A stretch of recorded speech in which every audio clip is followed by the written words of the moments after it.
ultimately, the goal is to enrich your life through pro wrestling. That dynamic is entertaining. What are our characters' common values or morals? This is where I'm supposed to be. I locked in from there, and I just tunnel vision. It is like the guardian angel that I asked for, that I prayed for all the time. When I first got into wrestling, it was just to have fun, to see how far I could take it. We're in shock because, we actually did it. What do you do when you achieve a lifelong goal within 3 years of setting it? Hardworking dudes that knew that they always had to work hard, and they were okay with it. I got a little too cocky for my own britches.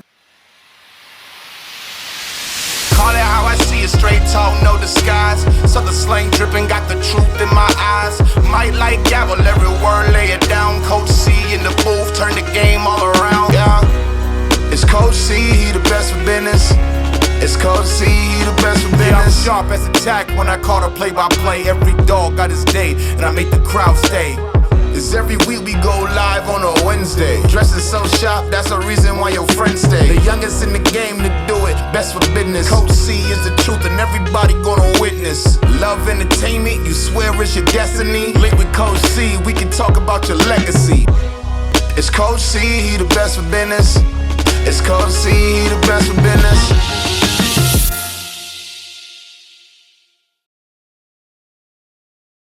All right, everybody, welcome back to the channel. Another episode of Best for Business. This one's a long time in the making. I'm pumped for this one. Mani Ariez, Kid V, the neighborhood. Guys, thank you so much for joining me. Thank you for having us. Yeah, man. I'm pumped for this. Like I said, when I debuted for Chaotic, especially, one of the highlights is to be on shows with you guys and to see everything that you guys done. Thank you especially for all you've done for me, because even going to Focus Pro and things like that, seeing you guys there is still crazy to me. Man, I appreciate that, man. Right? Thank you. That's crazy. Homie putting us over big over there, man. Really big. He's like, man, where's the show? You Man, guys are thank you. kind of a Really big awesome. deal, so I'm very excited to this one to learn more of your story. Now, when it comes to pro wrestling, is it Mani, you coming to pro wrestling first, or how does it work? Kid V? Yeah. I started pro wrestling long before I think Imani even thought about it being a thing for him. So I actually started about, oh boy, I think 17 years ago now. Wow. That's when I first started training. I was a young kid at that time, just barely 17, 18 at that time. And I originally started over at the Chaotic Training Center. Started with how everyone really starts in New England. You do a fantasy camp over there and you see what happens. And back then, they actually were doing, if you're the best person at those camps, they would actually allow you to have a free 3 months of training. Okay. And luckily, I was also broke, so I ended up winning that. So I got the first 3 months of training for free. After that, I was hooked. I was consistent for probably about 2 years, but then after that, had the family, had to get a big boy job. So I was on and off after that. I'd pop back in for a year, be gone for 6 months, back for 3 months, gone for a year. But I was doing that for a long time until about 4 to 5 years ago, 4 years ago. At this point. It's coming up on 4 now. So we're coming up on 4 years, and that's when I was actually watching Julian Starr's stream back when he was doing that a lot, and he had suggested to check out Next Gen when they were doing their open house. I popped in day one and haven't left since. So wow. That's how I got started.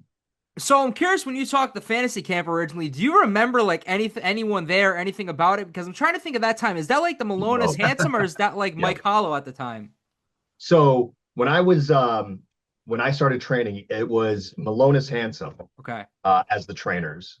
And then like a couple of people I remember, I think, from the actual class was like Mark Sherman. Oh, I just recorded with him. Right? Yeah, I saw that. So he was in that one. I'm pretty sure he was in that one, or he joined up very shortly after. I ended up because I ended up popping in and out all the time, I ended up actually getting to meet a whole slew of people. And it's amazing to see where a lot of them have gone and just what they're doing with their life now, because, wrestling's not, the end all be all for everyone as much as they'd like it to be. But just to see that, even when they turned away from it, they've been successful in life. Yeah. And especially, I'm curious for you, 17 years ago when you first started originally, what are those days at New England Pro Wrestling Academy like? Because, like you talk about it, guys like Sherman were there, but you look at the lineage like the Logan brothers, Julian Starr went there for a while, even Chase. So, like, especially from those times, what were like the days at New England Pro Wrestling Academy like for you? I mean, it was different between each set of trainers. Okay. Yeah. Uh, because of course I ended up seeing different ownerships when I got there. But when I first got there and it was Malonis and Handsome training, mind you, I was I was a cocky young kid. I was not the same kid V you see today. Okay. Yeah. Uh, zero skills in humbleness. Hmm. So I was actually a guy that needed to be talked to because I would just run my mouth. I'd done some backyard wrestling before. I thought I was a hot shot, really. Yeah. But the thing was, they taught you well. I remember the beginner ring was usually Handsome's ring. So I was there a majority of the time. And I got to see guys like Julian in the advanced ring just absolutely killing it. Tommaso and things like that. Just watching these people get to wrestle and just wanting to go from that beginner's ring to the advanced ring. But a lot of it is, I don't think wrestling training has changed a ton. It's just the pacing or the order that you do a lot of it in. You still got in there, you got blown up, you train, you drill, you do your moves, you do your spots, and you just do the best that you can. And um, I think Malonis and Handsome were a great foundation for me when I first started. It let me get my foot into the door. I had a couple of jobber matches back then. But then as I said, I had to disappear for a long time. So they did what they could with a guy that thought he knew it all. Wow. And especially during those jobber matches, is this where Kid V is born? Or if not, like, what is the inspiration back then for you when you first start wrestling? Actually, yeah. So that's a great question. This is This is what I was telling you. yeah. We were just talking about this, like because he was telling me, he was like, this is why I leave it up to you to, like, do the pod interviews and set us up for that, because like I never know that. And I'm like, nah, man, I'm telling you, there's something about Chris, man. Appreciate He's it. like nuts. Like, he asks the right questions and gets curious. And I'm like, bro, I wouldn't trust, Right. man. That's why. You see? And like I So was telling you guys too, I think I was telling Monty, like I'm in college right now. Like during college, like I'm not paying attention to these science classes. Like I'm watching matches for you guys. So like the fact that we can do this and I can ask you guys, like once again, thank you guys. absolutely. So funny story about actually my original character concept. I was still kind of doing the original Kid V thing where it was all red and all that. But at the time, when I first started, I was using the name The Virus, because it's like, all right, if I get beaten, I'm never defeated. I can lose, but never defeated. I come back like a virus. I'm better, stronger, faster. And that was my whole thing. And I remember Handsome went up to me one day and he goes, "Hey, so I was talking to the guys about the next Chaotic show. I'm going to have a match against you." My mind is blown. Yeah. I'm so like, and I'm just like, finally, Mhm. finally, my chance. So I'm like, Really? Wow. Yeah. What do you need?" And he goes, "So here's what's going to happen. The bell's going to ring. I'm going to spray you with the bottle of Lysol, which kills 99.9% of all viruses. You're going to sell like like you got shot by a gun. I'm going to pin you 1, 2, 3. How's that sound? It's a stupid gimmick. You should change it." Wow.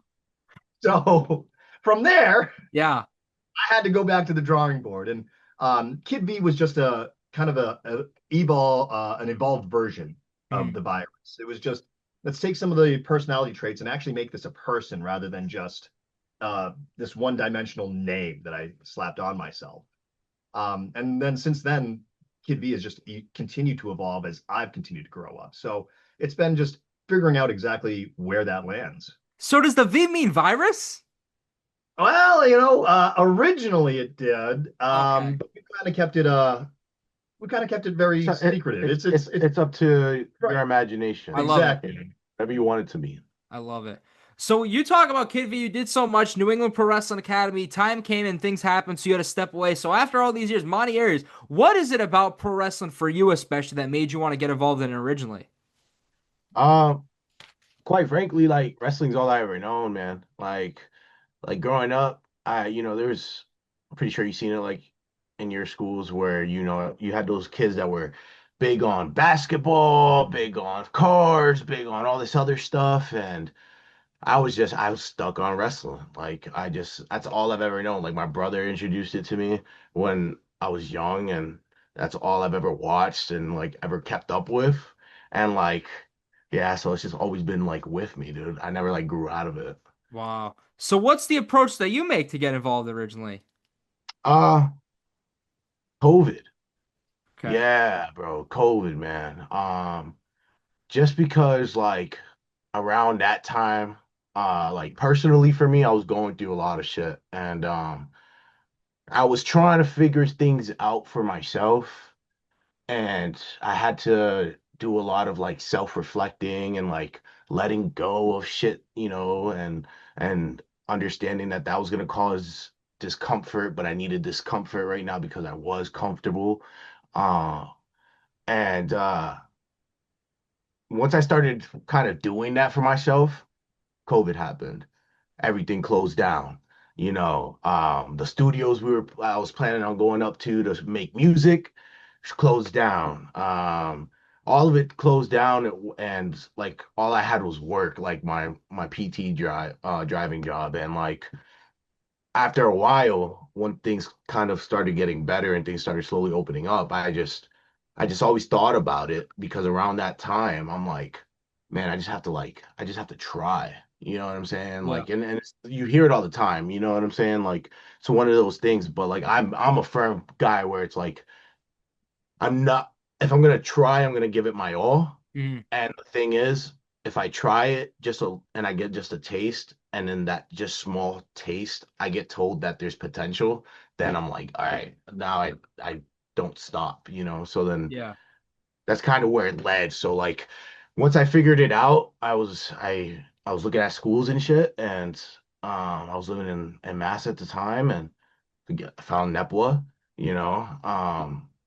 Started there, and I was like, bro, I was big, bro.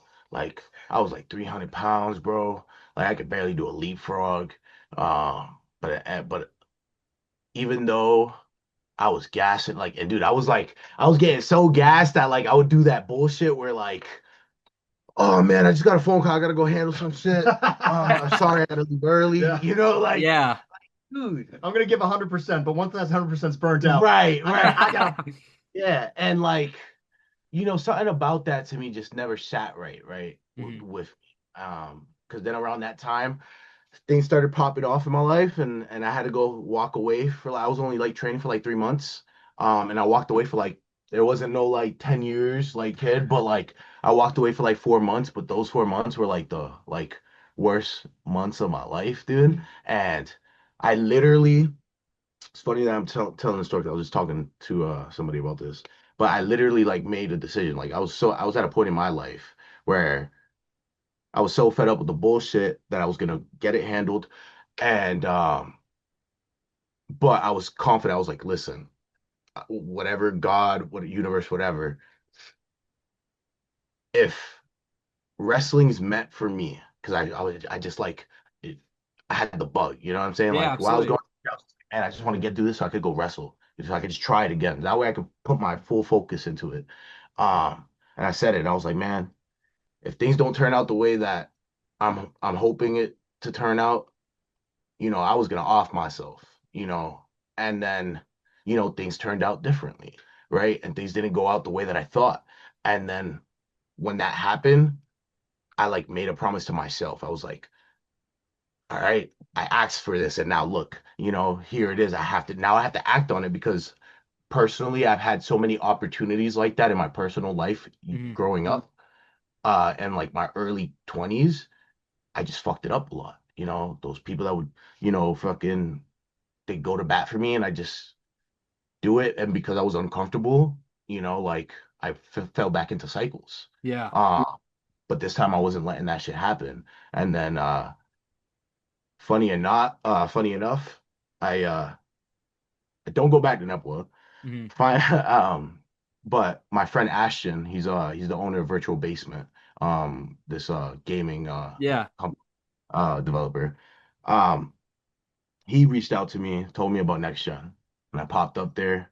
Uh, and when the first day that I popped up in there, I was like, I walked in there and we were in like, we weren't even in the same building that we're in Right. now. Elms. But, but the basement, like, fuck it, like the roof right there, you can't even go to the top rope, brother. But like, Body slams, people got feet scraping up against the right. roof. But like, I walked in there, bro, and I was like, yeah, this is where I want to be. This is where, like, this is where I'm supposed to be, you Nice. know? And I locked in from there and I just tunnel vision. And like, for like a good solid, like, first 3 to 4 months that I was living, that I was doing next gen, I was sleeping in my work van. And sometimes I would go to work because I was in that van all day and they let us bring it home.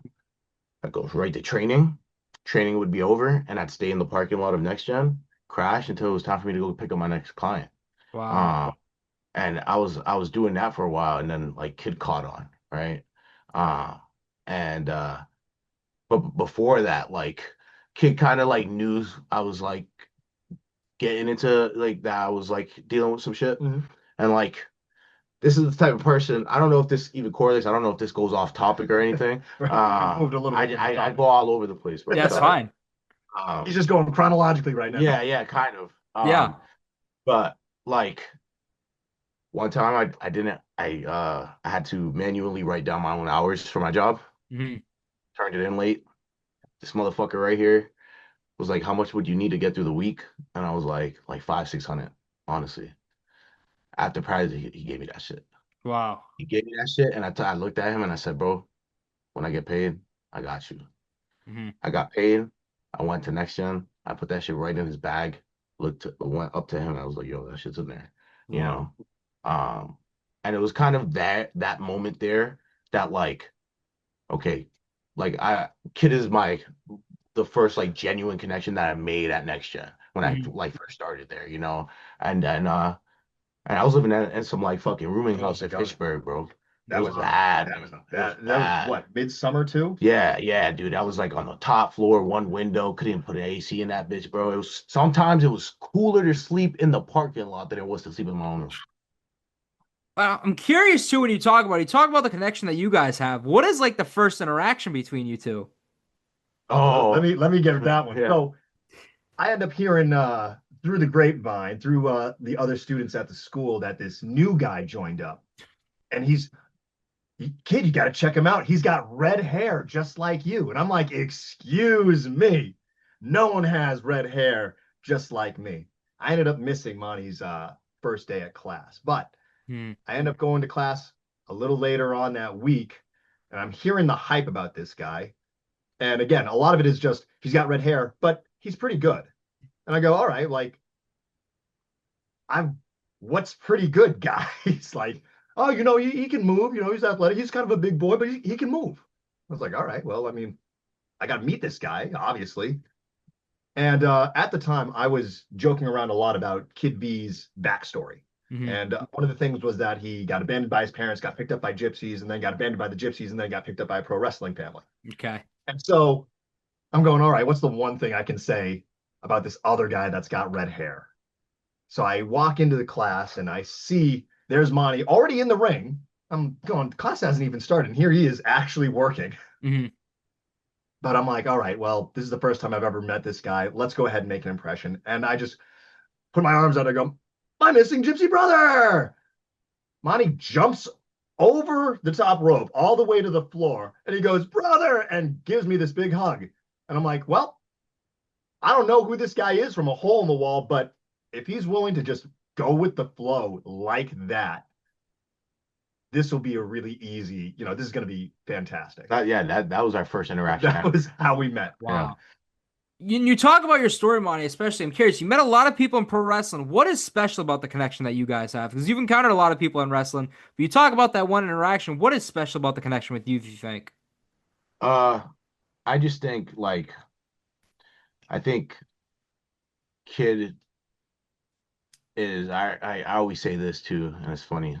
I just say that like kid is like the guardian angel, like the guardian angel that I asked for, that I prayed for all the time, because all I've ever said was like I just needed somebody to just give me one chance, right? Mhm. Just give me an opportunity, understand that I'm young, right? And understand that I'm still learning, right? And instead of watching me make mistakes and then shaming me for it and not helping me find a solution to better it the next time, you know, uh, kid was doing that, Nice. and like it was something really weird for me because like it was like my guard was up for a while, Mm. Yeah. right? And but like kid just never fucking like bro, he's just a genuine ass dude, bro, and it's really hard to find guys like that, bro. Make me blush over Nah, here. nah, for real. And this is like, I don't care how personal this gets, but like, this is why, because when I had my first daughter, and it's no shot to my mother, whatever. I called my mother, and you always want that interaction to be positive. Yeah. The interaction is it yours?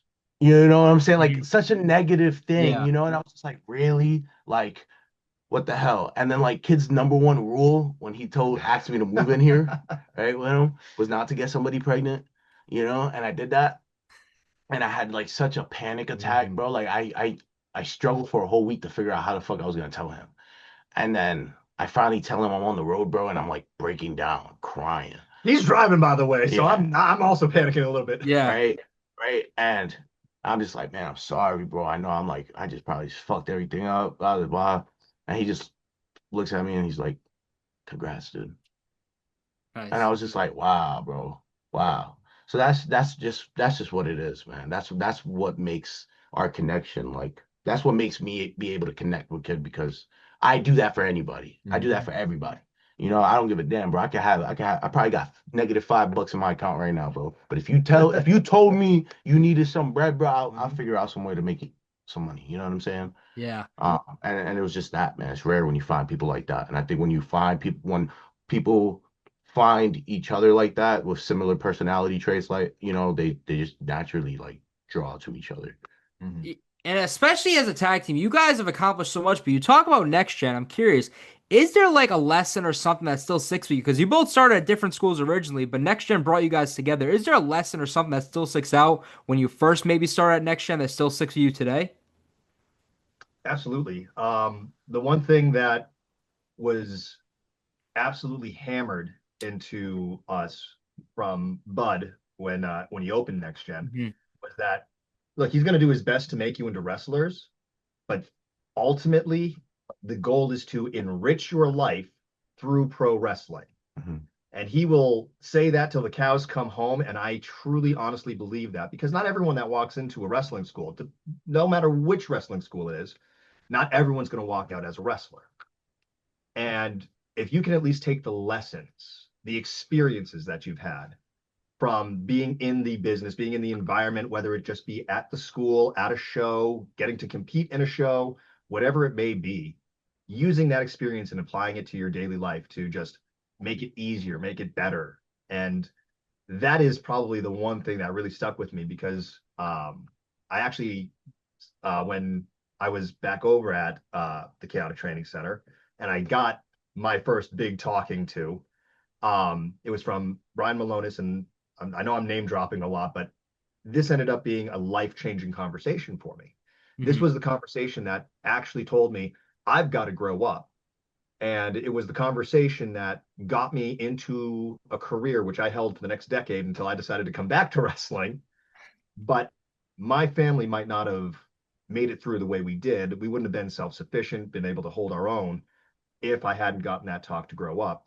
So while I was never able to put words to it, Bud was able to put it into words where it's just enriching your life through pro wrestling. And that has been something that, whether we're doing as students or helping out as assistant trainers, it's something that stays in the forefront of my mind to just make sure that, hey, look, not everyone here is going to end up on WWE or, maybe even on the local indie show. But Mhm. at the very least, they're here spending their time to try to get something out of this. Let's give them something. And Yeah. so that's the biggest lesson I've got. Yeah. Yeah. And I feel like for me, it's just honestly another thing that he instills is to serve first and no Mm-hmm. egos, like, and like I've carried that same like mindset and mentality and advice like into my real world, Mhm. and it's helped me for the better. Like I used to be a real hothead. I still kind of am a hothead sometimes, but like I've gotten a lot better to manage it, you know. And if it wasn't for like how Bud, would talk to us about the respect and understanding that sometimes we're gonna have to eat chicken shit. You know what I'm saying? Yeah. Like, it is what it is. If it wasn't for those like that heads up first of all and that talking to it, and then actually seeing those scenarios kind of happen in front of me, I'm like, oh, okay, okay, all right, now I know what I gotta do. And then anytime that I did slip or had slipped, like I own up to it and realize, okay, shit, that wasn't cool. You know what I'm saying? And like it turned me into like a better person for sure. Yeah.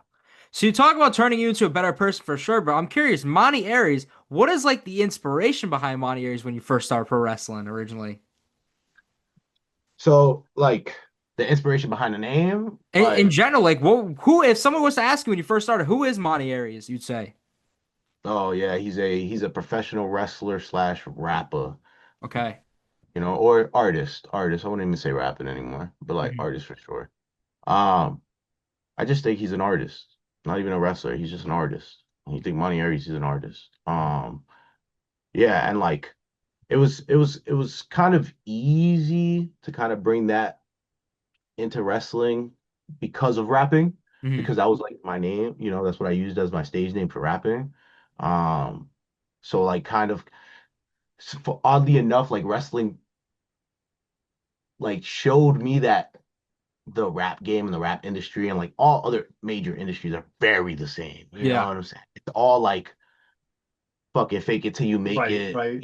like shit's not true, you have the shit you're saying. Like it's crazy because I didn't realize that until like I got into wrestling. So then when I got into wrestling and I noticed that, I was like, damn, The business is all the same. shit, bro. It it, Yeah. it, it was like that in rapping too. But like, yeah, when I decided to go to wrestling, I was like, the rapping persona was the easiest thing that I would be like, yeah, that's me, and like obviously it would I'm thinking about what would entertain me or gravitate my eye when I was young, you know what I'm saying? Like I want to be the wrestler that if I was watching myself, yeah, hell yeah, I like that Mm. guy. Yeah.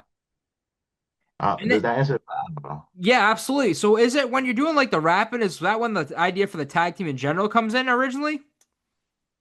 No, Okay. no, actually, that's actually funny. When did we actually decide the tech? So when I first started over at Next Gen, one of the things that I would do is I would joke with everyone, Hmm. every single person, every student. I had a tag team with them, and I had a different silly name for a tag team with one guy and then another guy. Like I just kept on changing it up. But I Now, are always you a found big tag team wrestling guy in general, or?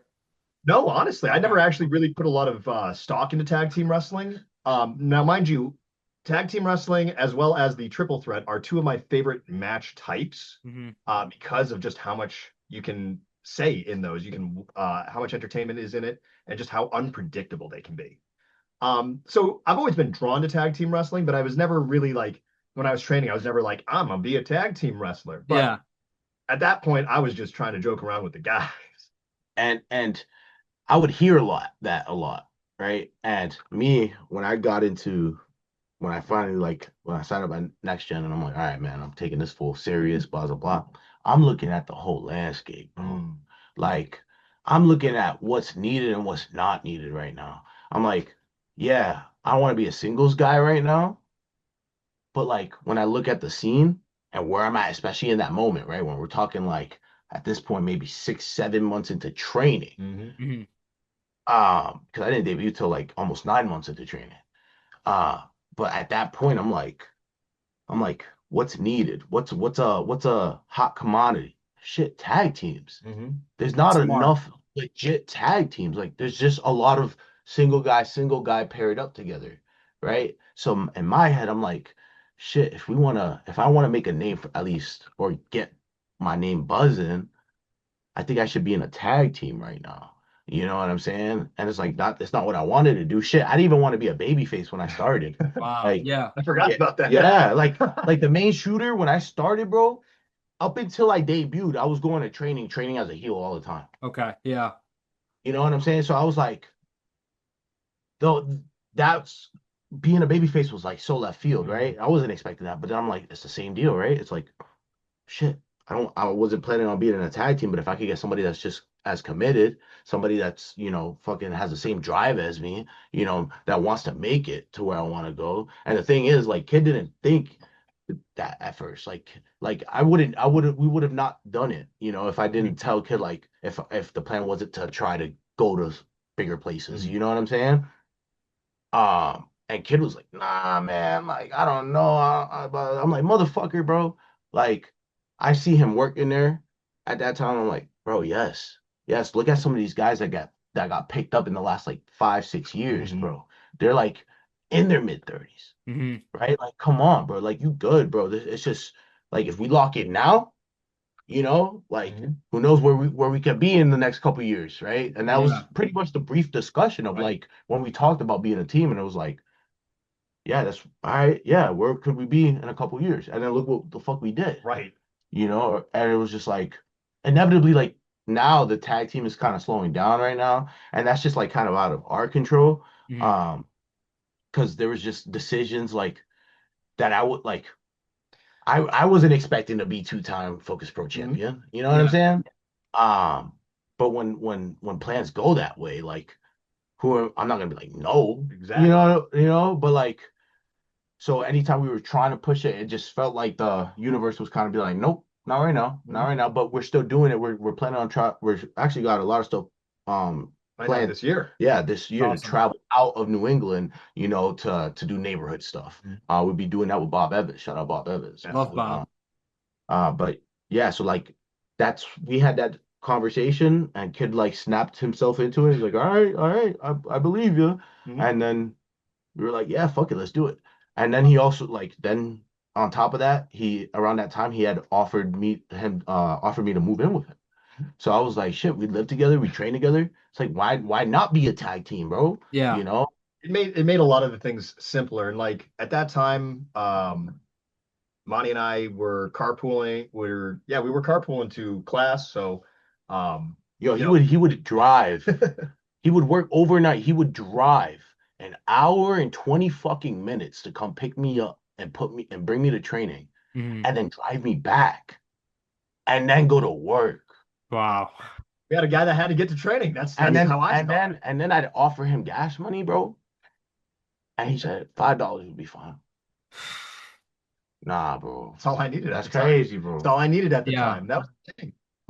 We got to have so many of these wrestling conversations and things like that while we were driving, and then eventually when we started living together, and then of course just thinking about the neighborhood, we're trying to think of, all right, what are these two very opposite guys? Yeah, because when you look at the dynamic, it's like how does this work, right? When you're looking at Kid V, especially at the time, Kid V was very, very silly, very, very comedic side of things in wrestling, and I was complete opposite. Right, very intense. So then it was just like, what are some teams that we could look at that kind of like portray that? And like the first thing around that time for me was like RK Bro, right?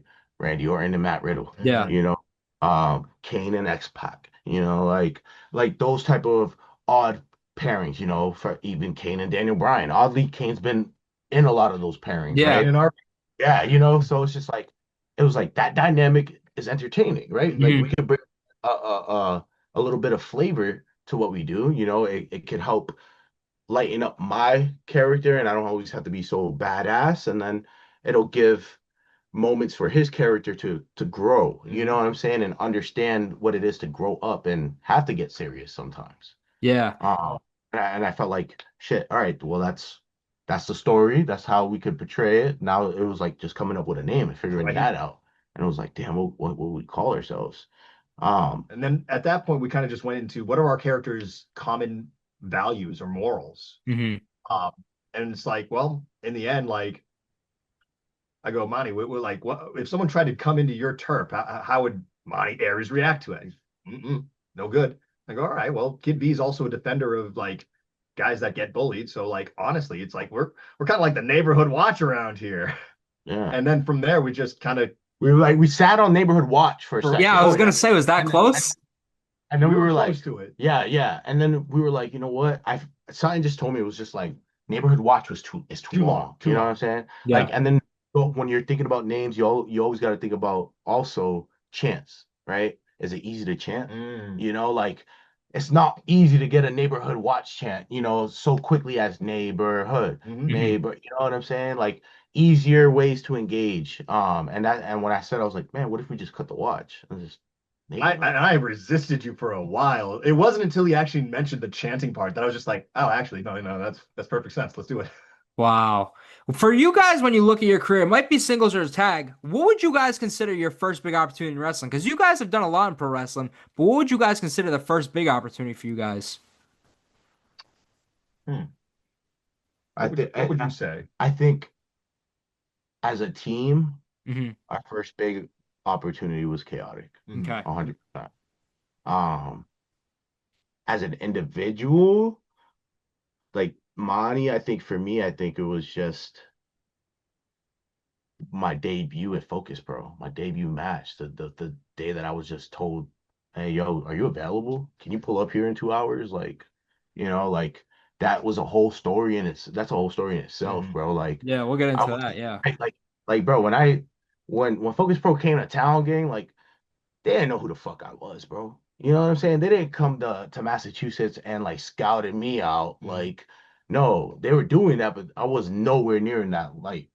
It just circumstance, right? Happened by chance where somebody that I was associated to and that I knew pulled from a show, and you know, frankly enough, Chase Del Monte was the one that messaged me about it. I was like, yo, hey, this promoter hit me up about needing work. My guys are booked. I thought about you, so if you can make it, go ahead. And I was like, fuck yeah, Mhm. And like Yeah.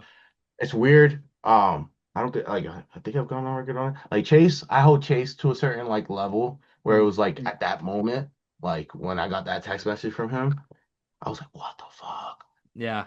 Yo, Mhm. because he was like he's like that one guy. He's the one guy that like I've always wanted to just make sure that I know I got respect from. You know what I'm saying? Like I mean, I just want to make sure that he knows I respect the fuck out of him, and I hope that I he respects me and understands that I'm just as like passionate and serious. Mhm. Uh, he's so good, man. So like yeah, so when that text message came through, bro, I was like, word, bro. And I pulled up and that's how I got focused, bro. Mhm. Wow. But like it was and it was from there, boom. They just kept bringing me back, bringing me Every back, bringing single me back. And time. then like elevated me, bro. Like it just got better Yeah. every show. Like I wasn't like I'm like two years, maybe a year and a half in Mhm. on live shows.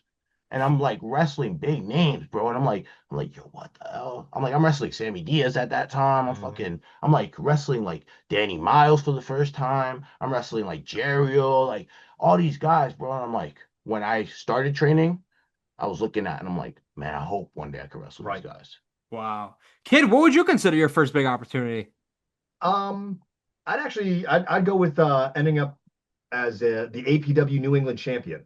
Okay. Hmm. That was kind of my big I would say my big opportunity. And it came out of nowhere too. And that And quite frankly, that's like our story. that Right? is our Yeah. story. I just think the neighborhood just happens to be those guys that just happen to be around at the right time. We are the weeds in the concrete sidewalk. We're gonna grow whether you want us to or not. Yeah. But yeah, I ended up in a tournament for the vacant New England APW championship.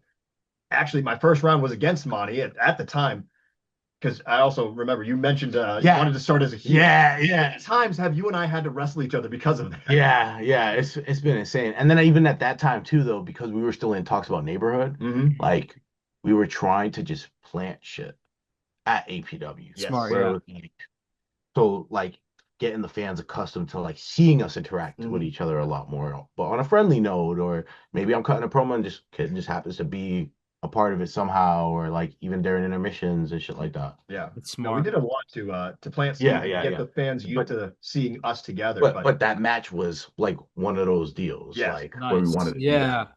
It was like it was one night tournament, right? yeah, one night tournament.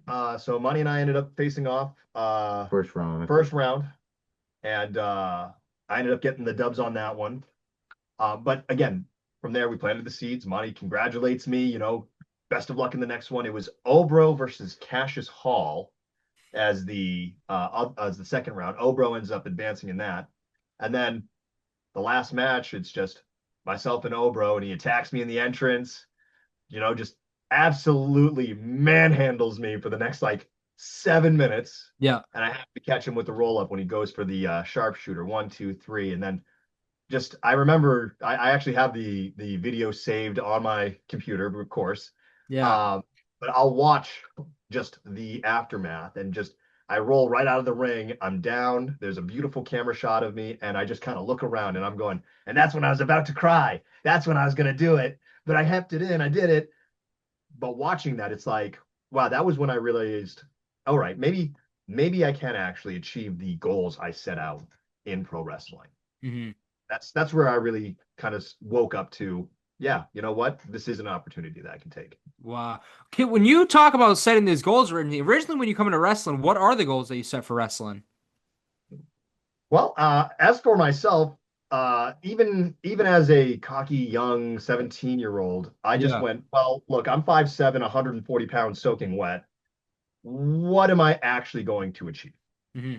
And when I first got into wrestling, it was just to have fun, to see how far I could take it. Yeah. And I got I got a little too cocky for my own britches and then decided, hey, you know what? Let's step away. When I did finally come back to Next Gen, I really only had a few goals. One was to just I want to be trusted enough in a company to hold a title. It wasn't even I had to be good enough. It was I needed to be trusted enough that I could be an asset enough that I could be trusted for that. And then another one, and honestly, this one was a little selfish, was I wanted to do well enough in New England that Chaotic would invite me onto the show, whether it be a Chaotic countdown for a one-off or something. I just wanted to be good enough in New England to get that because that's where I first started. And I wanted to just give a little salute to that. Mm-hmm. That was really all of my aspirations. Yeah. Like I didn't have humongous dreams. Maybe make the PWI, or at least get mentioned in a PWI magazine. But that's all I really needed. So I didn't have lofty goals, but I had ones that, for what I expected out of myself, would still be fulfilling, and it would require a lot of effort and hard work still. Yeah. So, we're going to get into your goals first, but I want to talk about it. You both mentioned chaotic wrestling. This was the goal that you guys had. You said it. You both started at NEPWA. 3 months, I think, was it a piece each you guys do? You love pro wrestling. NEPWA's huge. How does chaotic come? Because especially at that time and still now, chaotic is basically homegrown talent. So how does the neighborhood end up there? Shit, that's a great question, bro. I think We still try to figure it out sometimes ourselves. I just remember Chase just hitting us up, because around that time, Chase would still hit me up for like little one-offs, like if they had like little private shows or whatever, like and they needed some guys. Sometimes he'll give me a call, like, and I'll come in and do it. Um, and after doing a couple of those one-offs, yeah, he just messaged us. It was like, yo, you guys available for these dates? Just come in, da da da. And we're like, shit, yeah, whatever. And again, the serve first mentality, Mm-hmm. it's when we go there, it's shit. We already know how big of a deal it is. So, we just if we went there and the plan was, hey, we just job out and like we make your guys look amazing, Mm-hmm. fuck yeah. Mm, I'm glad that Right. I'll be the fucking first one to do it, bro. You know what I'm saying? That's just not just for chaotic. It's just how I am, bro. You know what I'm saying? It's just how we are. It's like that should be the mentality for every wrestler. It's like going into everything. It should be how can I make myself look good, the opponent look good. That way the show looks good, and then the mm, promoter's happy, right? That's a whole fucking other thing. But so that was just a mindset going in there. It was like because you never know where the fuck shit could land. Um. And then next thing you know, we're coming in to look, we're doing these little things with GGC. Mm-hmm. Um, at the same time, we're kind of like doing some shit in APW. I think at the time we were APW tag champs, Right. I think we had or we just we had just lost them and in the feud with Collective. Yes. Okay. Um, Yeah. so we were kind of doing that stuff too.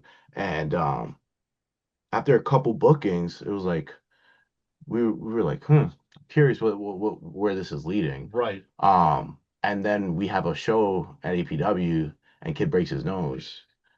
And we go and we like I text Scott and I text Chase and I'm like, yo, I think we're gonna have to pull from the Friday show just because Kid like broke his nose.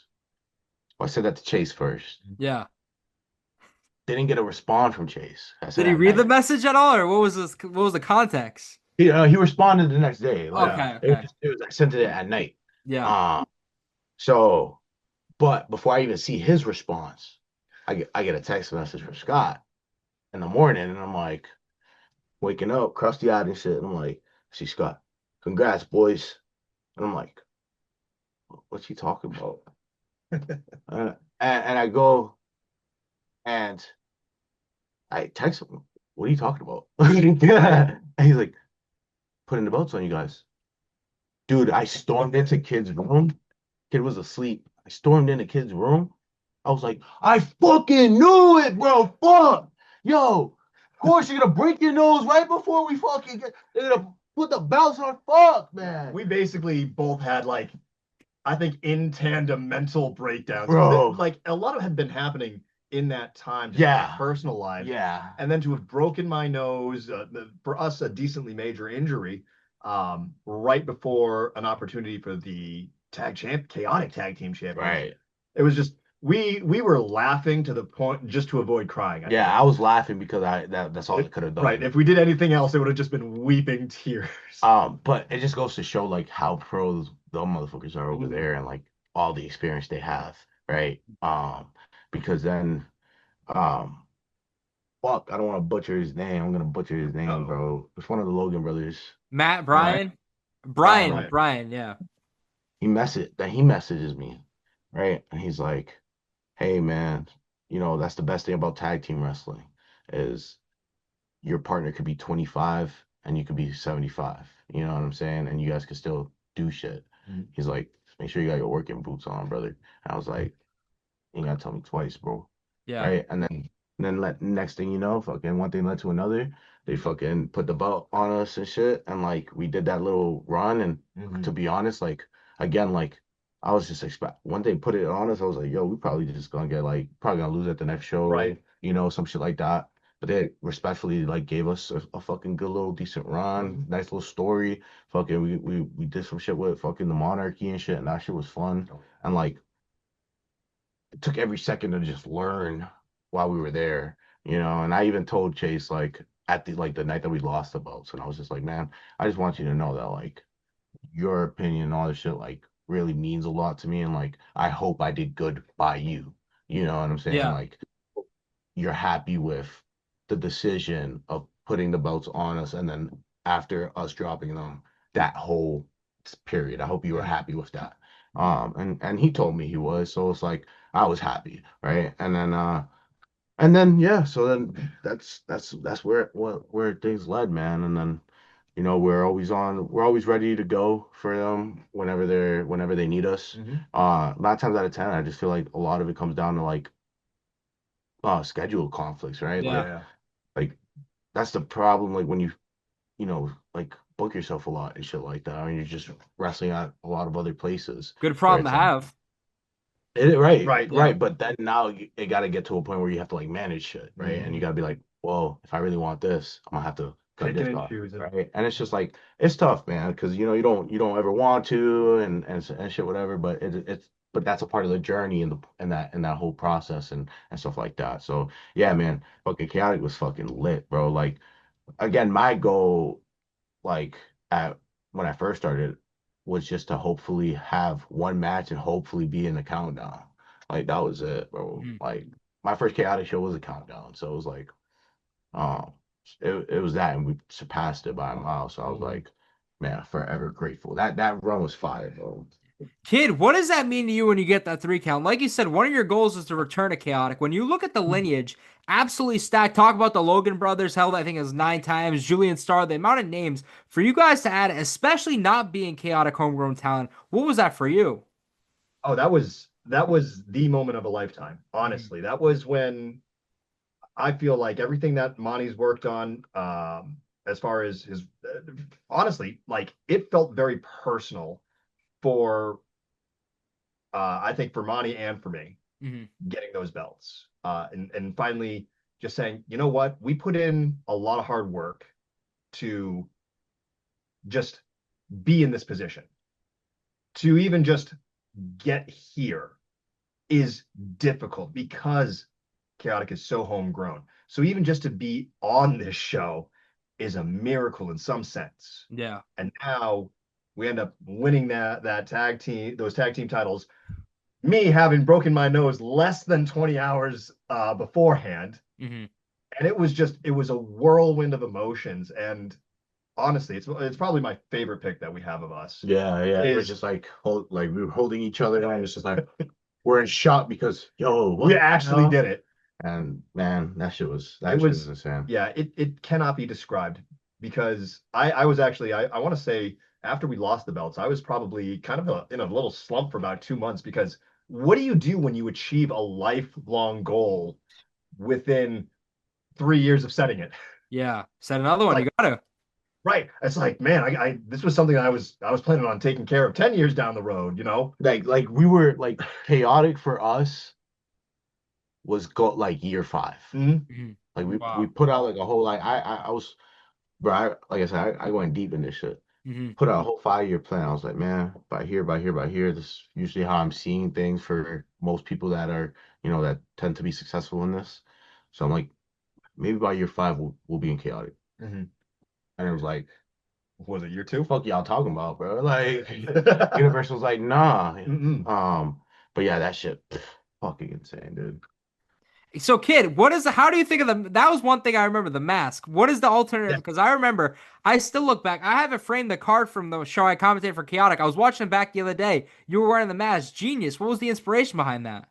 Oh, that was just protect myself. I love it. It was Yeah. 100%. It was honestly just, well, I don't want to miss a booking. Yeah. And as long as the promoters green light me, and the best way to get them to green light me is to say, I'm taking care of myself. I got a mask. I got this, you know? So my whole thing was if I protect myself, they'll let me wrestle. And as long as they let me wrestle, I get to be in that ring. Um, the mask itself was just something off of Amazon. I decided to throw some of the battle paint on it Yeah. just to give it some personality.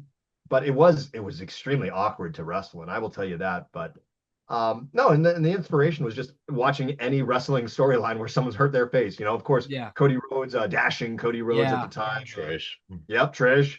But it was all just that. It went, you know what? I've seen basketball players use it, and I'm gonna get it. I'm gonna try to use it to get all my bookings to continue to say, yes, absolutely. I want you to still show up and give us what you can. So Yeah. that's really all the inspiration was just to wrestle more. Wow. So you talk about originally these goals. You talk about Monty. The big opportunity for you is Focus Pro originally and Chaotic Wrestling for Focus Pro. What is that first match you have for them? Shit, bro. Fuck. That's a great question. Um, well, damn, I Or couldn't what even are tell. like the early days for Focus Pro coming in like? You said originally big opportunity Chase gives it. What The are like first the early days? the first couple opponents that like I remember early was like Jericho, Mhm. um, Sammy, Yeah. uh, Danny Miles. I ended up doing uh, uh, tr who else did I work with, man? Bro, Yeah. like that ass, bro. You could probably name some people, but like it's like Yeah. the who's, bro. Because Yeah. then it just elevates, right? And Mhm. then like when they were like slowly putting me towards the world title, the people they were putting me against, then like I was having to work with like Marcus, Mhm. Drew Gulag, fucking, and then when I got the belt, like just KJ, Richard, Holiday, all these people, bro. And it was just he just kept throwing me people, bro. It was just like it could be you could think of anybody. TJ Crawford, like bro, it was fucking crazy, bro. Like Yeah. he was literally like, "Who do you want to wrestle, bro?" And I was like, "Bro, these are the guys, bro." And he was like, "Bet." And I was like, word, you know, and Yeah. that was it, bro. But like those early years, those early like stages was just coming in and I'm just trying to be a sponge, bro. You know what I'm saying? Like I'm going in and like I'm not like most wrestlers. Like it shit kind of pisses me off sometimes. Like when like wrestlers get critique and then they give you the little and it's like bro, like especially when they ask for the shit, bro. Yeah.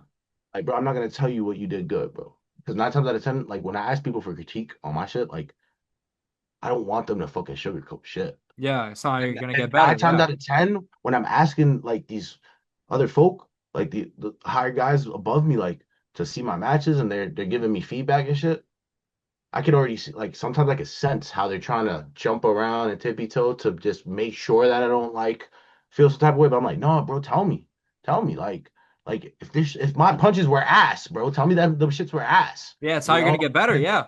and exactly, and then and then I'm gonna ask you who are some people, what can I do to make it better, you know? And I genuinely do it, bro. Like you, like anytime I see any type of slacking in any bit of my work or anything that I get told I need to work on, literally that next Monday, I'm not at open. That next Monday, I'm at training and I'm working on that shit. I'm forming my class around that shit. You know what I'm saying? Wow. Yeah. And I'm like constantly just doing it.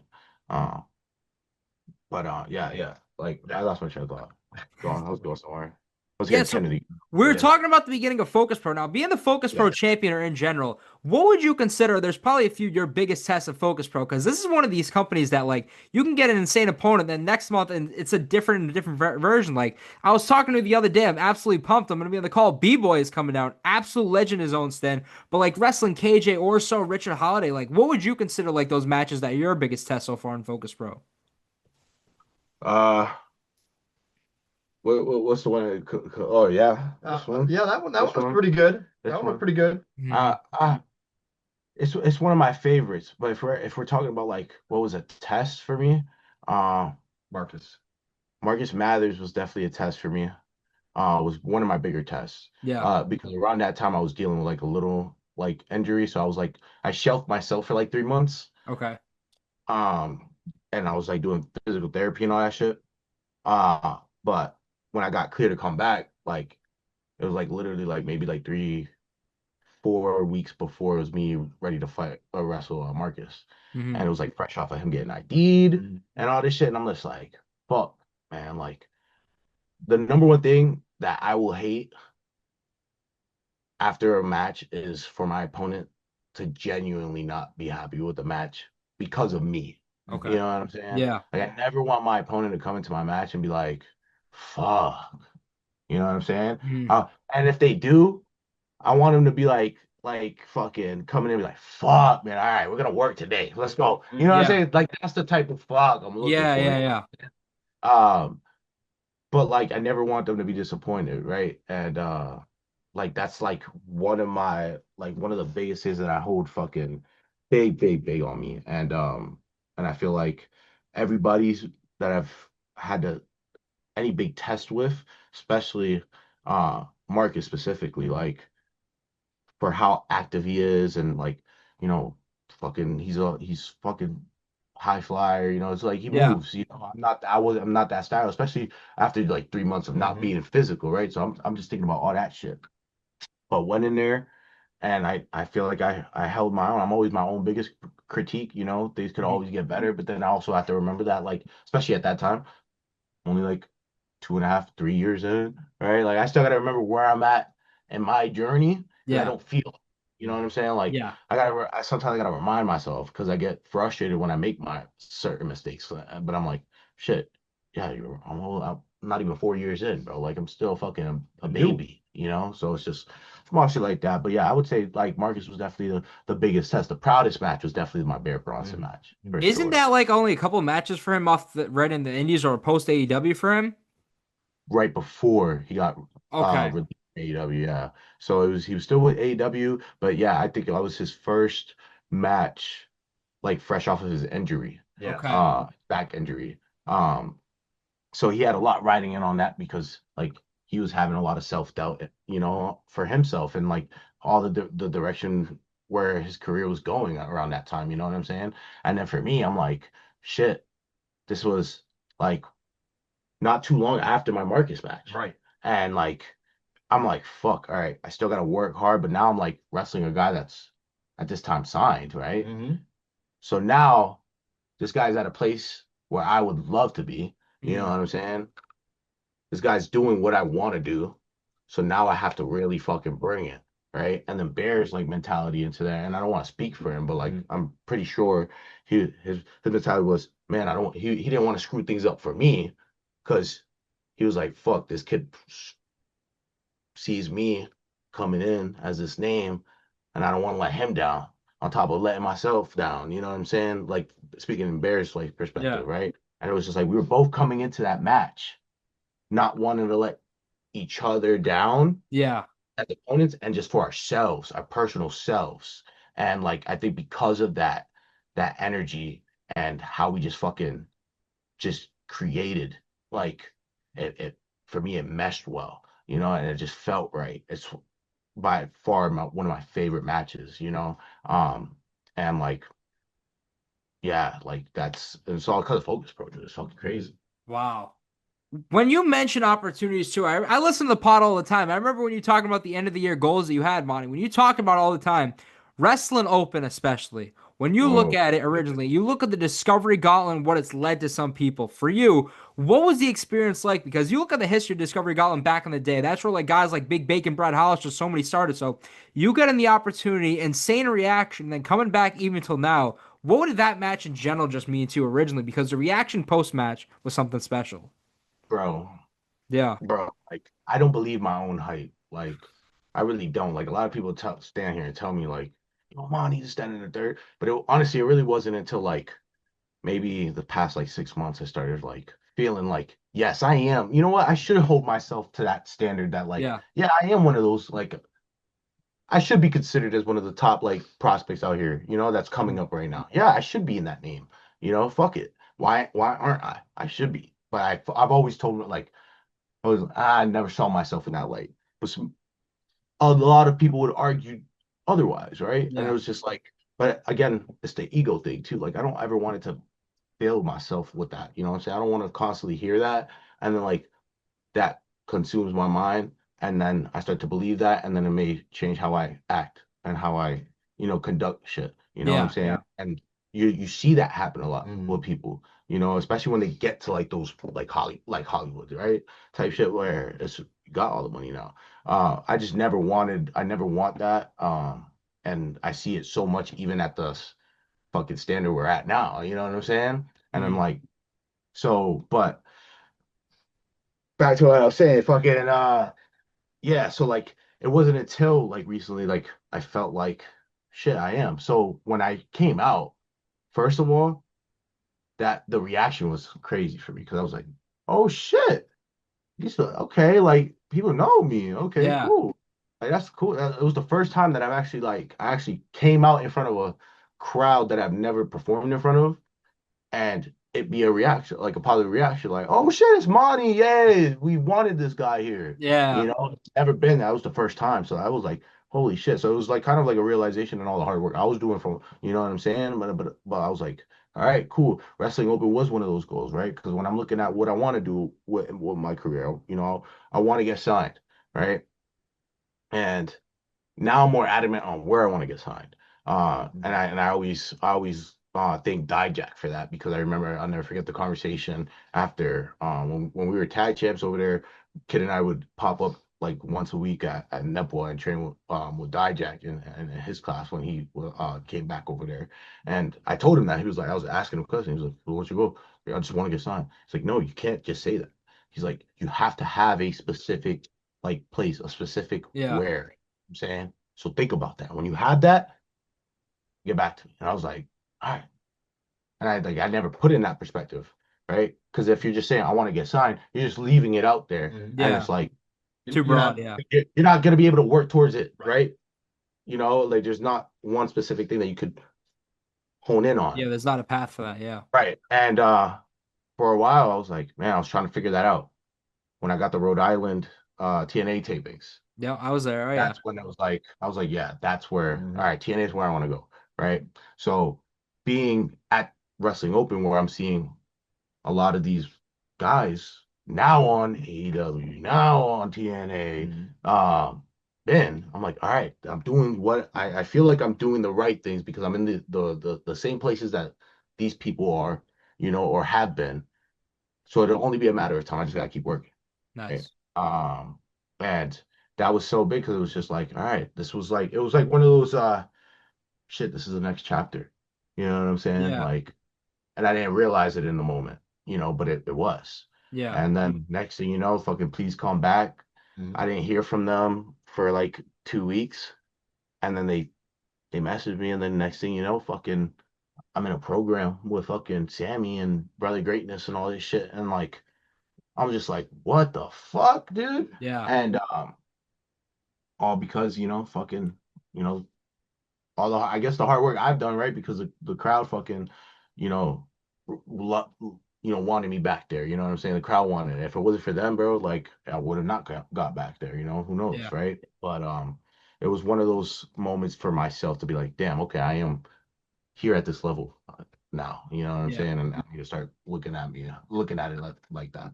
And especially talking about being at that level, kid, I'm curious for you. How has your experience with NCW being the champ, being the guy for the company been like in general? That has been quite a learning experience. Yeah.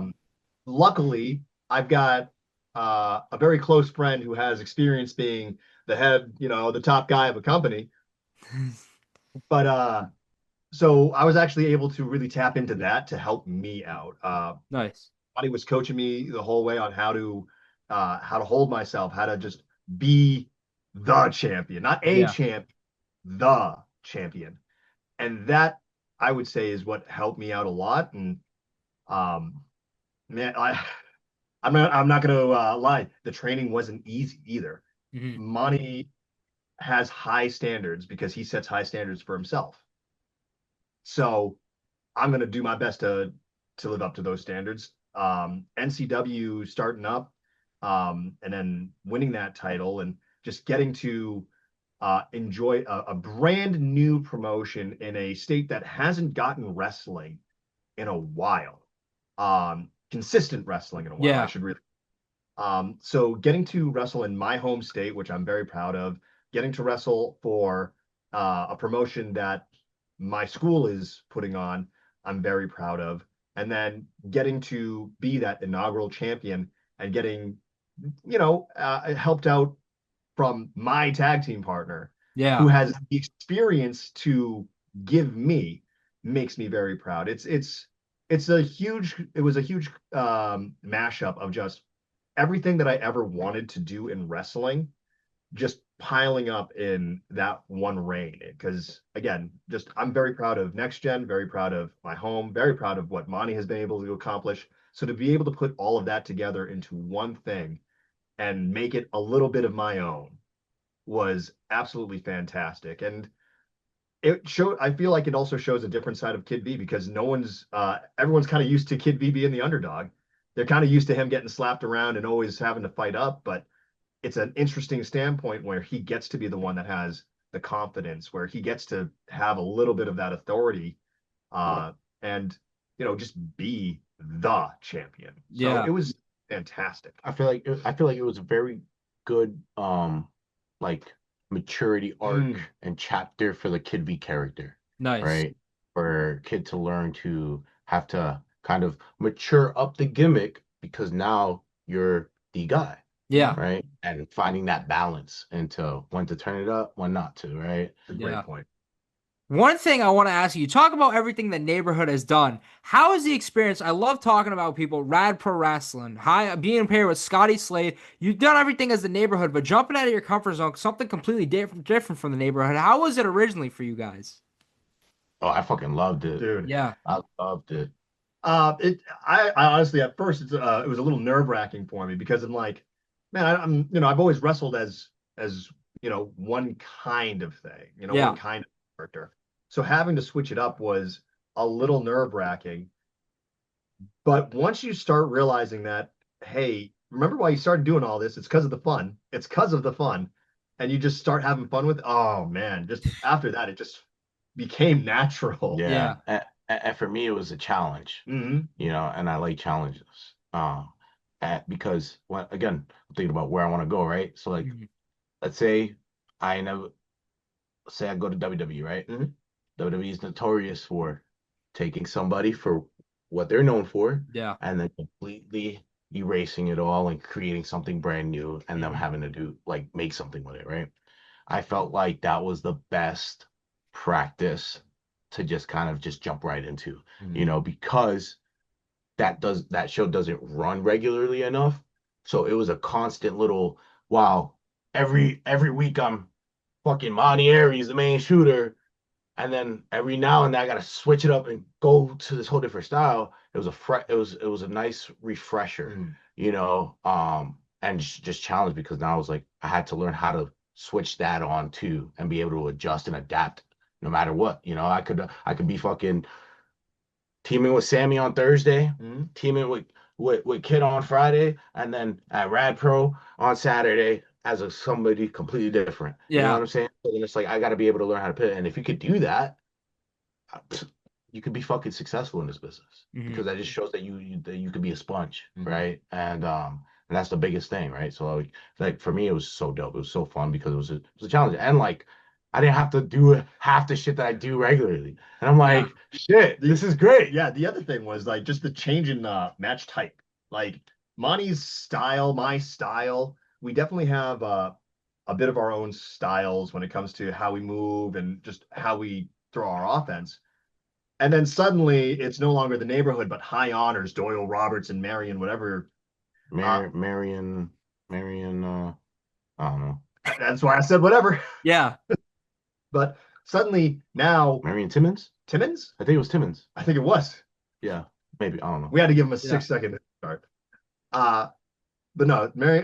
So now you have high honors, and we have to completely change up everything from, hey, what are we packing? How are we going to look even Right. to, all right, well, now what do we do? Especially in front of fans, because these fans are the fans that see us, as the neighborhood, Yeah. as main shooter, at Focus Pro, at all this shit. Yeah. So then for them to come and see us in that scenario, right? Like that's Yeah.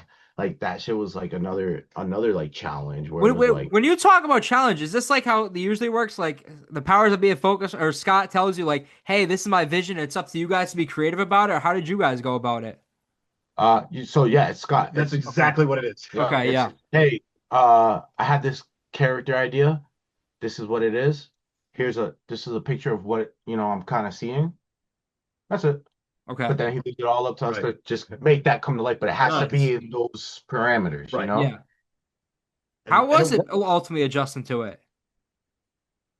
Say that one more time. Sorry. Yeah, so I think it worked. Ultimately, adjusting Oh, to ultimately jumping. Yeah. adjusting. I think we kind of got a little bit of a splash into it. It wasn't just jumping right in. We kind of got our toes wet because we actually started off as Slug Butterbob and MC Seismic T. Yeah. But we're baby faces though there. Right. Okay. And I think that's why Scott switched us up because it was so easy for us to be the Fantastic Voyage because literally it probably would have been the neighborhood in the 90s. Yeah, You know what I'm saying? that's exactly what it was. So it was just like, and I think he caught on to that and he was just like, you know what? Let me throw them this, right? But I think what helped that a lot was Scotty. Yes. Like because Scotty's always in this type of role where he's the comedic heel, right? And we're in a setting where that's what this is all about. You know what I'm saying? So like we'd come up with an idea and like Scotty would either be like, yo, that's too much, dumbify it like this.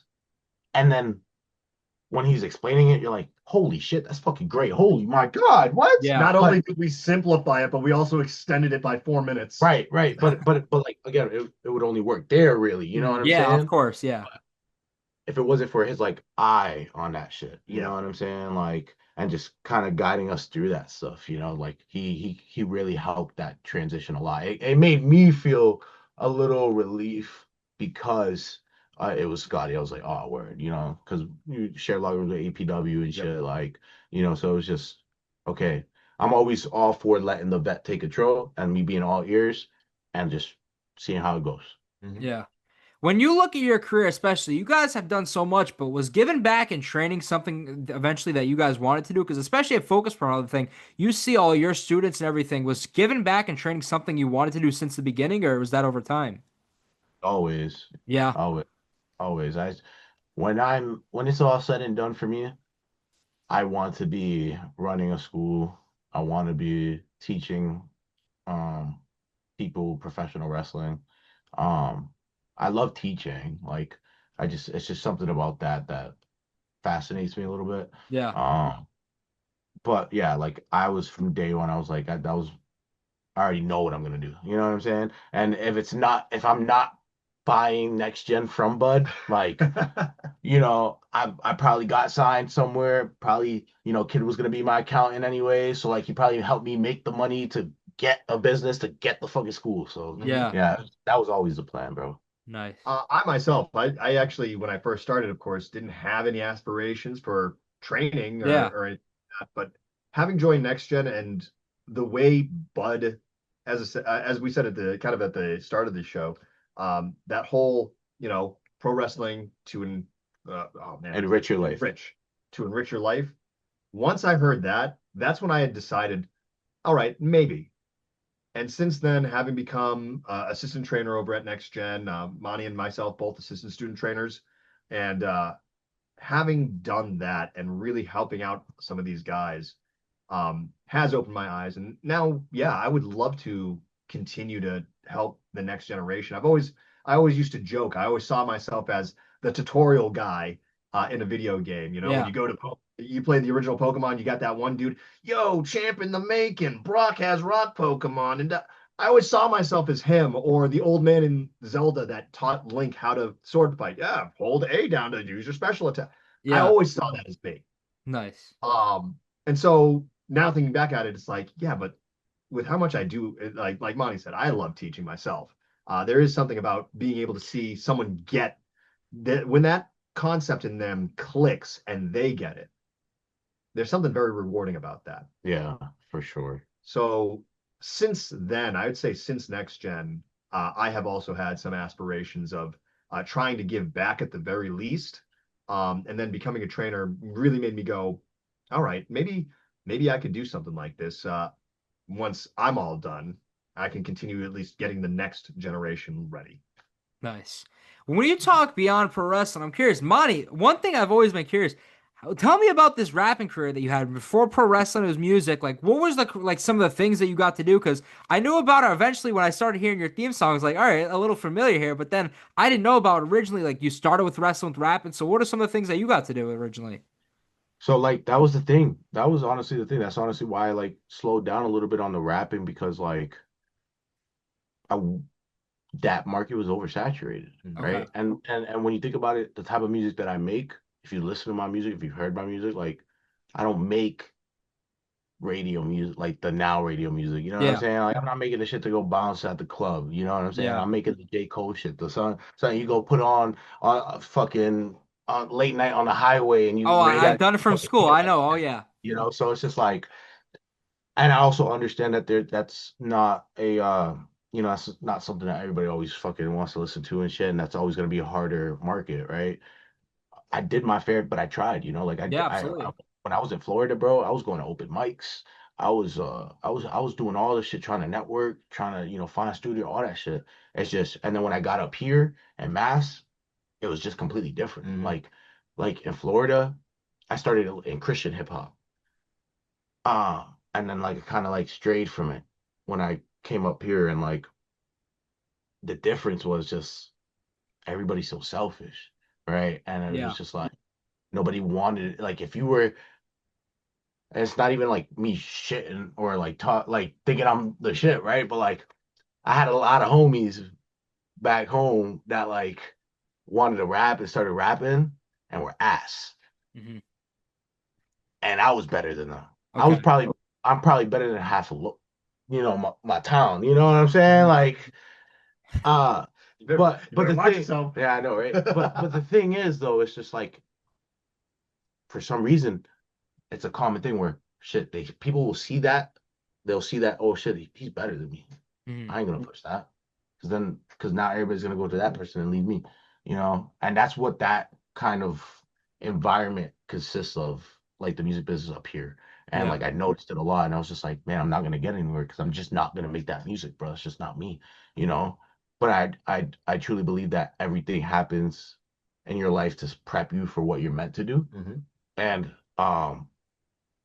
I firmly believe I can still make music. I still like to write music, Yeah. but I do it for wrestling.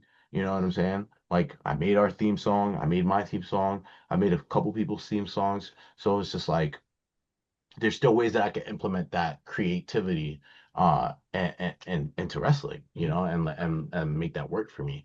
But yeah, it was just really just I made like two EPs, um, wrote those, and that was it, man. I couldn't travel because I just didn't have a team. You know what I'm saying? Like, Okay. Yeah. me doing it. It was Hmm. just me, and like I couldn't link up with other people. Like, I got kid. I could once we start talking wrestling, like we're almost on the same wavelength. There Yeah. was nobody that I could talk to about music like that. It was Okay. completely different. And it was just like it was hard. So then it got really like lonely per se, right? But so I just kind of like, all right, I have to find something else. You know what I'm saying? Because I done tried it. I did it for like 4 years. Mhm. And at the same time, it you have to. I learned that you can't just fucking throw shit out, throw shit out, throw shit out if you want it to mean something. If you want it to have substance, like you got to live in order to write. You Yeah. know. So I just think right now, personally, I'm probably just in a period in my life where I'm experiencing all these stories and now I can write again. You know what I'm Yeah. saying?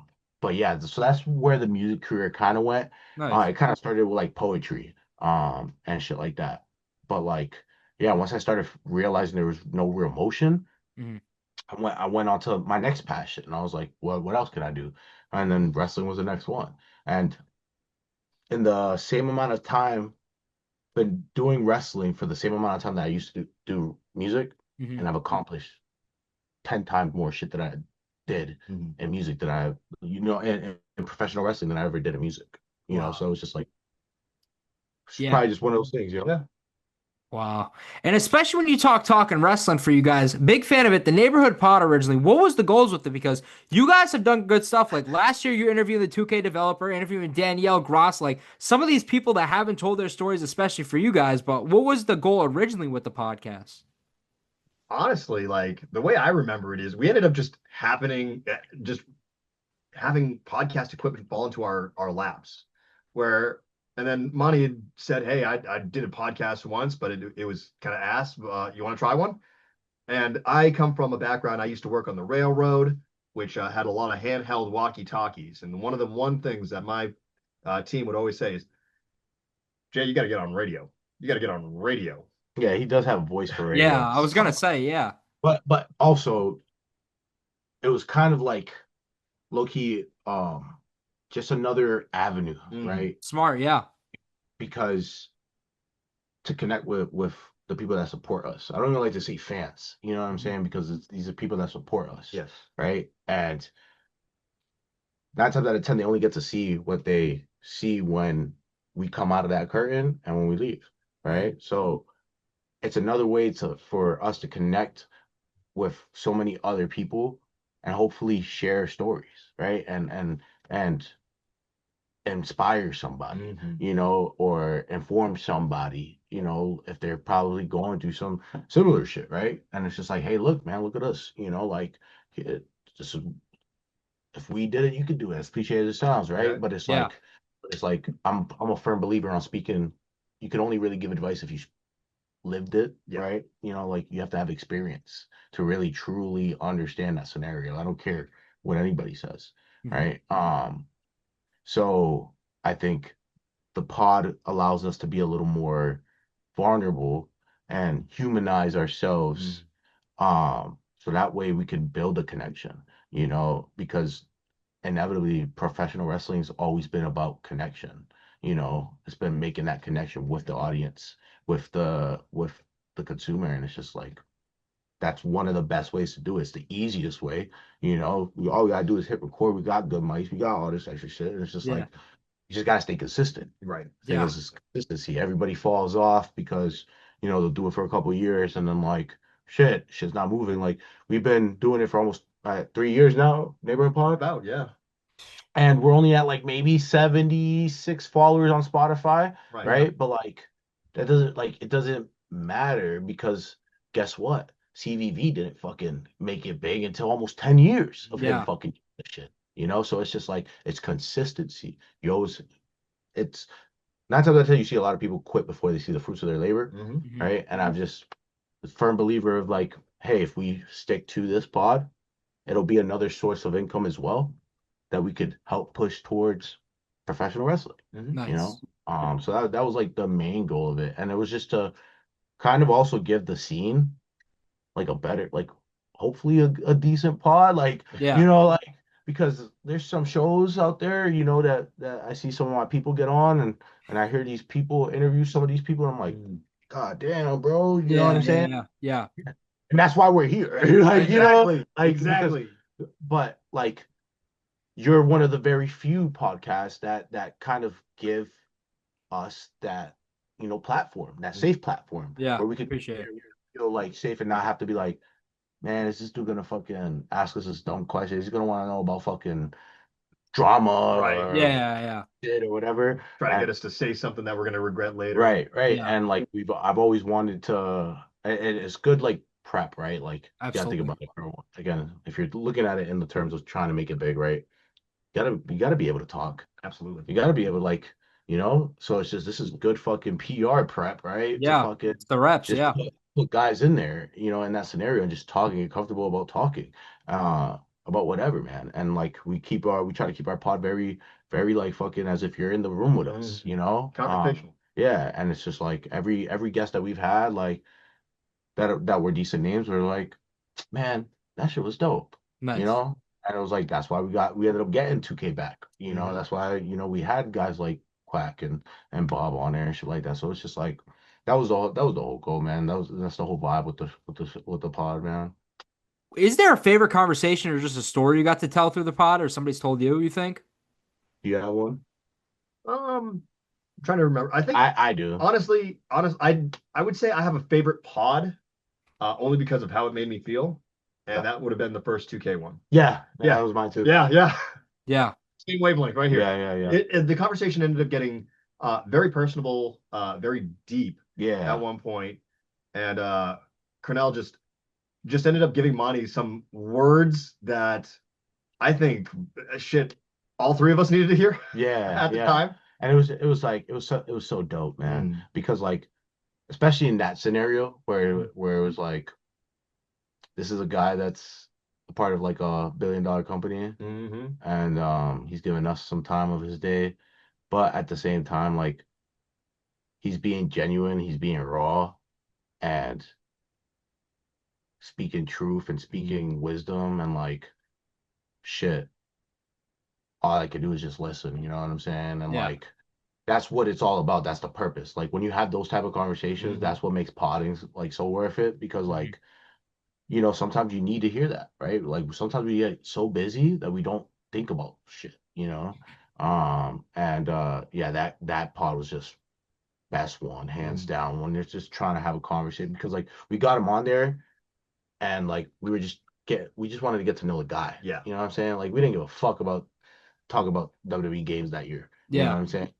But because we did that, like we got to be a part of the marketing for fucking this year's game, Crazy. 2K26, right? When they started releasing info on the ringside pass. Like we were one of the first pods to fucking interview Cornell. Like it's crazy, but all that stemmed from that one episode. And yeah, my favorite, hands down. Easily. Wow. So I'm curious, you guys have done so much. You look at originally the goals you made in pro wrestling. You've been checking those boxes and crushing it. Whether it's singles or tag, what does the future hold for the neighborhood or Kid V or Mani Ariez in general, you think? Well, I'll go ahead and start that one. As it stands right now, as far as my goals, it has been a little bit harder to define, but right now it's to get a little bit out of New England. Mhm. It's to expand, see how people just respond as we start to travel. We do have traveling plans for this year. Nice. Hopefully, we're going to extend that for the next couple of years. We're hoping to hit Canada and the UK this year. That I is the think it's plan. possible. I think it's Right. possible. And we're really rooting for it. But I would say as far as an overall goal for wrestling and everything like that, right now I'm just trying to have a lot of fun with it, whether it be to help Mani get to wherever he wants to be, because my schedule just doesn't allow me to wrestle as much as he does. Whether it's him and I going out to Canada, to Vancouver Island or something like that, and having a tag team match, and both of us being able to just say at the same time, this is the first time I've been out of the country, and it's for this, it's for Right. Yeah. wrestling, the thing that brought us together in the first place. Mhm. Um, Honestly, right now I'm just in a spot where I'm having a lot of fun. I want it to remain that way. Um, and I'm gonna go until the wheels fall off, really. However far that ends up being, and I know not having a definition for it is exactly what we don't like to see. Yeah. But It's okay because I know where I'm gonna go, and exactly, wherever I'm gonna go, I'm just gonna follow. I'm gonna bring him. He's the Nice. only bro. Like again, because kid bet so much on me and gave me a a safe, secure foundation to try to rebuild myself. Nice. So if there's Yeah. I could go get signed tomorrow, bro, and like I'm gonna make sure that kid's good. He's gonna be the first one to always be good. You know what I'm saying? So like, yeah, wherever his goals go, Mhm. once he gets there, he's just tagging along now. I don't give a fuck. Yeah. Never leaving. Mm-mm. Never Nice. leaving. Me personally though, I think all in all, like I think as a team, it's just to expand outside of local, Yeah. Nice. outside of Yeah.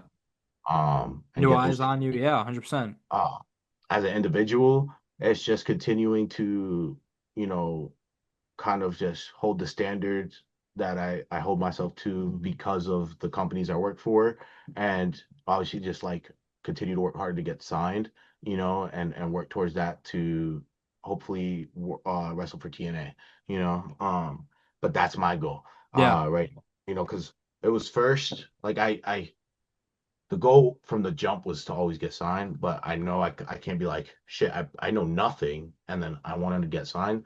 I had to build there. Mhm. I was like, shit, if I want to get signed, I have to get to here first. Then I got to get to here. Then I got to get to here.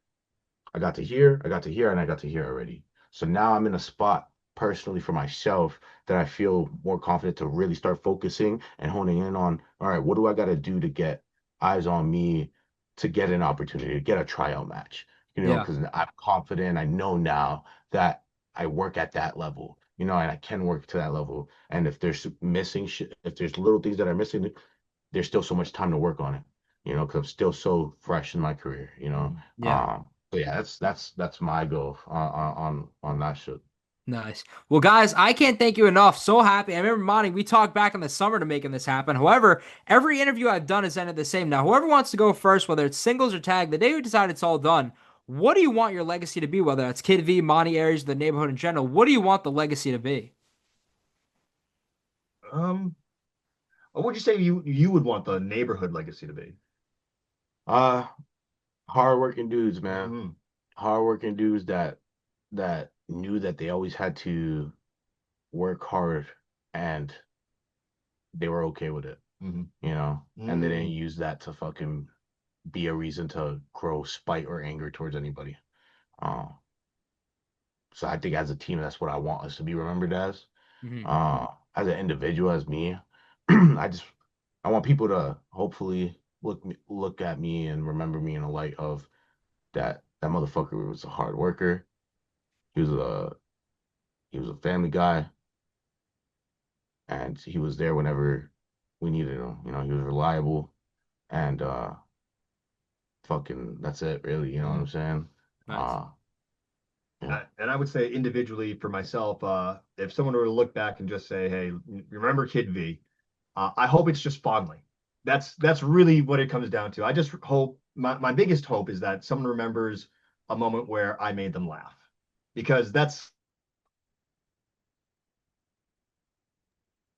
as far as work ethic and everything else like that. Um, I just hope that they remember me for working hard, doing what I can for them, and just being overall a guy that you'd want to have around, just because it's going to be a laugh or two. It's going to be a good time, and it's going to be a safe time. Nice. Well, guys, I can't thank you enough. Thank you so much for everything you've done for me for all these years later to now. I truly appreciate it. Hey, thank you. And down the line, you guys have had a storied career. We're gonna have to do a part 2 or something down the line. Most definitely, bro. Easily, And yeah, easily. and we're probably gonna have to get you on our pod. Sounds You know, good. We'll make it happen.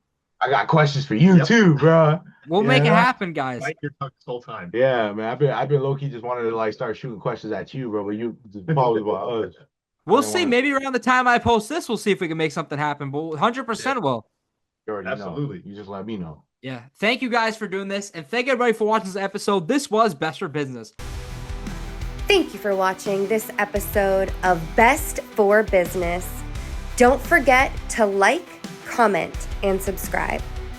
Until next time, because this is Best for Business.